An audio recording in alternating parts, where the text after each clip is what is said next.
my name is Amber Hoy, and I'm one of the co-directors of the Pathways Project, Boise State University. And today I'm going to introduce you to a really handy tool for incorporating things like photos, illustrations, video, audio, news articles, and infographics into your open educational resources. In this presentation, I will go over how this tool works, point out a couple of key features, and then afterwards really encourage you to explore.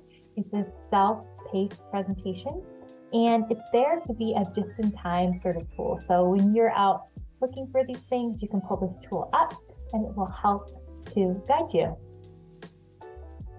We have a little bit of information about the guide and why this matters that I encourage you to review. And then this is basically the landing page for the tool. So you have a couple of options. You can start out by saying, I'm looking for a specific thing, like a photo, a video, or a news article, or perhaps you have a specific item in mind. First, I'll show you what it looks like to go through the tool for finding something, and then we'll look at what it looks like if you have something specific. So let's go ahead and pretend that we want to find a photo. This page will first start out by encouraging you to search for openly licensed content.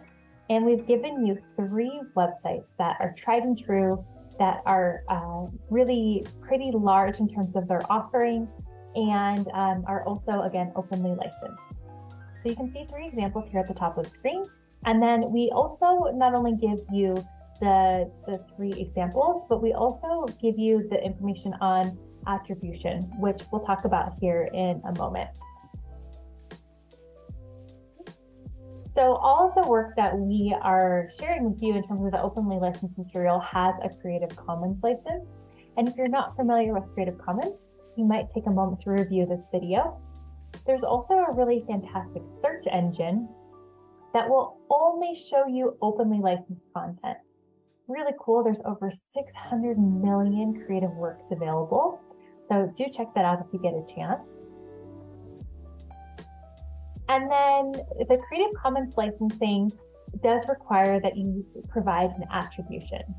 And an attribution basically is the following: the title of the work, the author's name, and a license.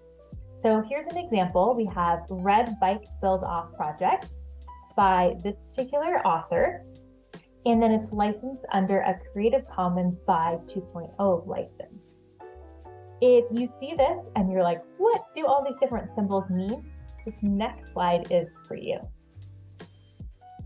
So when we see a Creative Commons license, we will either see some text or some symbols.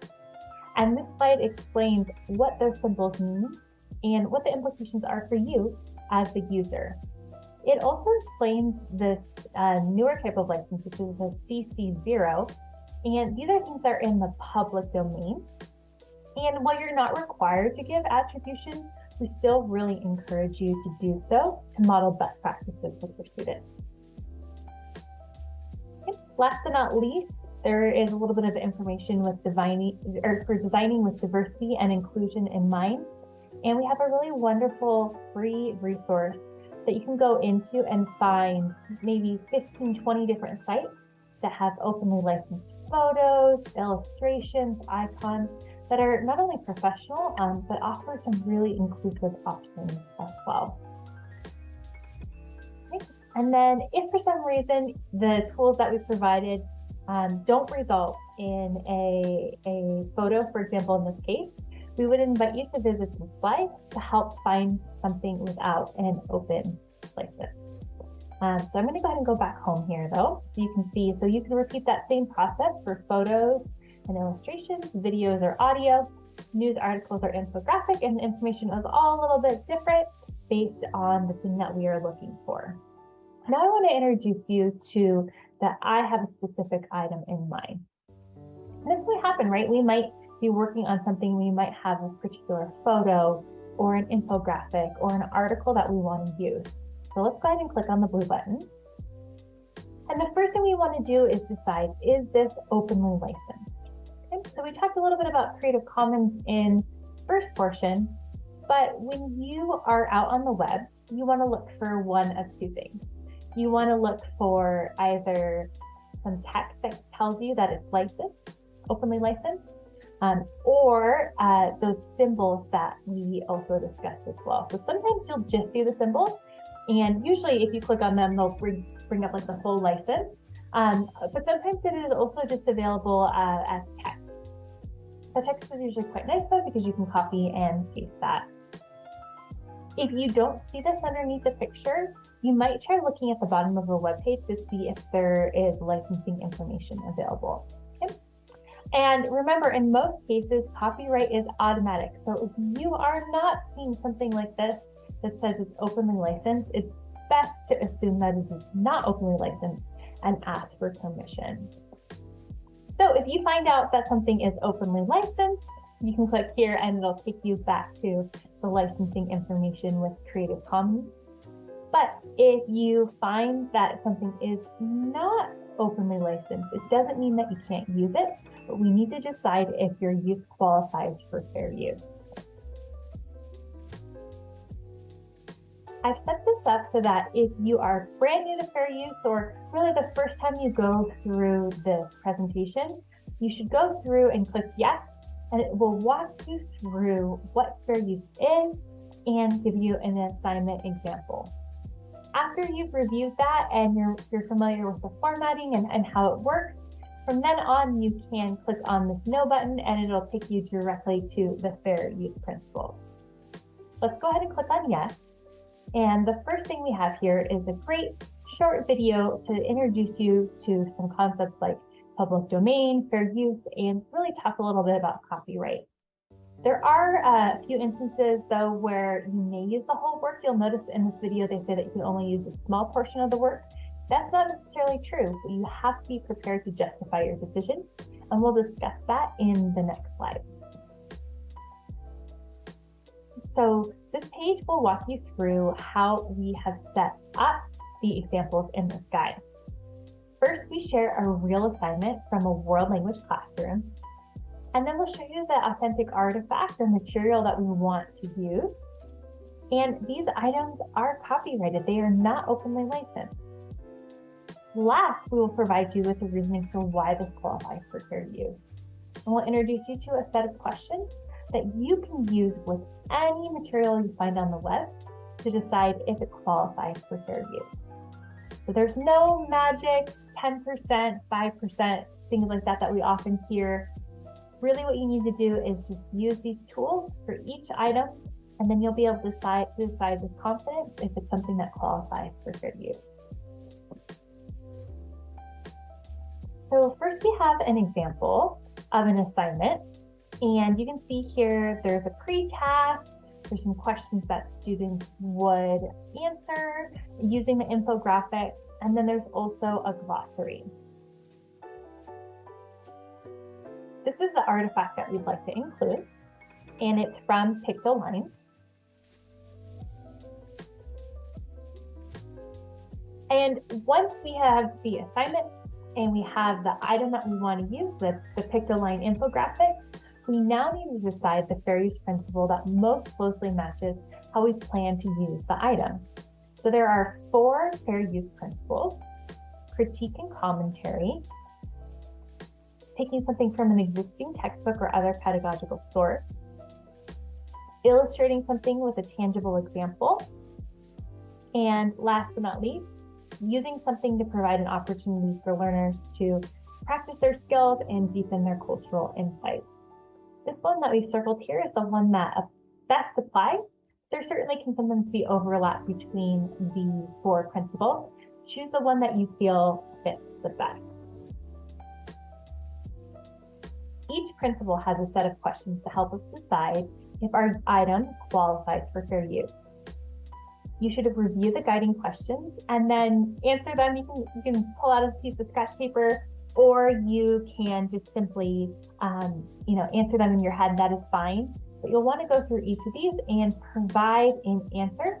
And this is really your justification. If someone were ever to approach you and say, hey, why did you include this full infographic? You can come back to them and say, hey, these are the things that I did, and this is why it constitutes fair use. The 3 questions that we have to ask for this particular fair use principle are the following.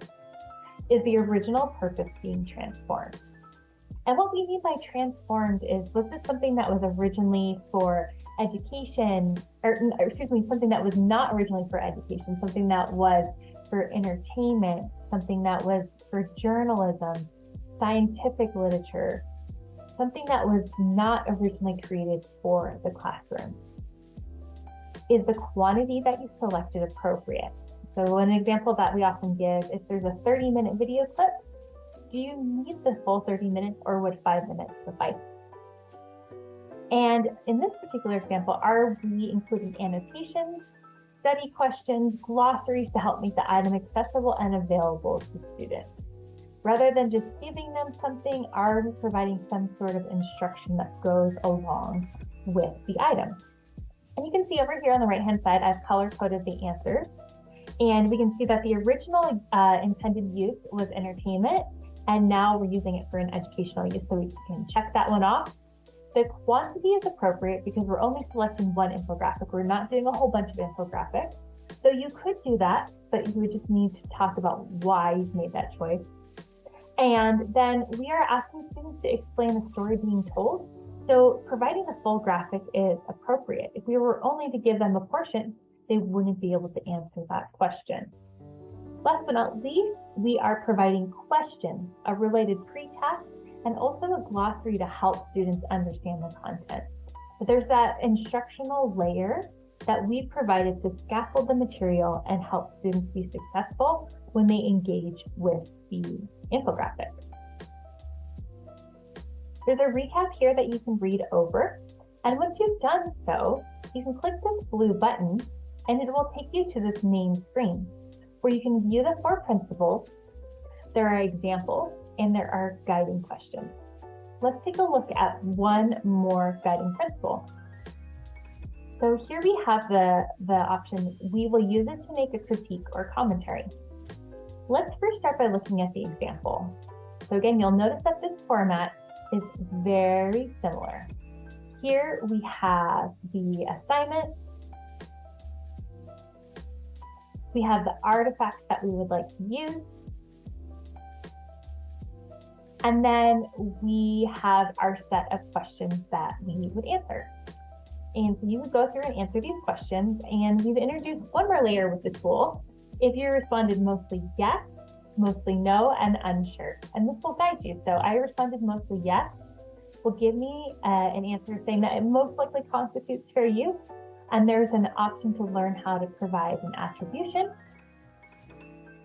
But then again, if I'm unsure, let me go back to another one here.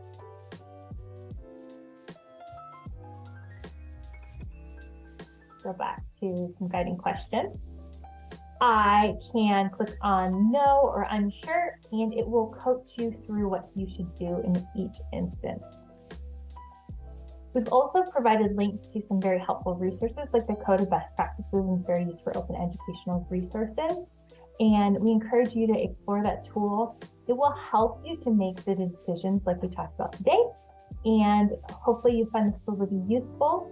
We encourage you to provide feedback if there are ways that we can help make this information more accessible. But we look forward to seeing what you are able to find and utilize using this tool. Thank you.